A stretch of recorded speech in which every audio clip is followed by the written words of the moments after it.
నేనైతే ఈరోజు నువ్వుల లడ్డు చేయడానికి ప్రాసెస్ ఏం చెప్పాలా.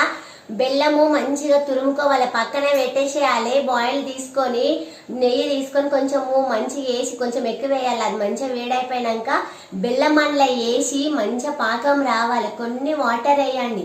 మంచిగా పాకం వేసినాక నువ్వులు వేయించినవి ఉన్నాయి కదా అవి ఇలా కలిపేసి మంచిగా కలపాలి. మంచిగా కలిపినాక కొంచెం గట్టిగా అయినాక పక్కన తీసుకొని మనం వేడివేడిగానే ఇలా చేయాలి. వేడివేడిగానే ఇలా చేస్తే లడ్లు అనేసి వస్తాయి, లేకపోతే రావండి, గట్టి అయిపోతాయి. మనం నెయ్యితోని కొంచెం చేతికి అప్లై వేసుకొని నెయ్యితోని రాసుకొని లడ్లు చేస్తే మస్తు టేస్ట్ ఉంటాయి. నేనైతే తిన్నా, మా పిల్లలకి వచ్చినాక ఇస్తా, తింటున్నా నేను.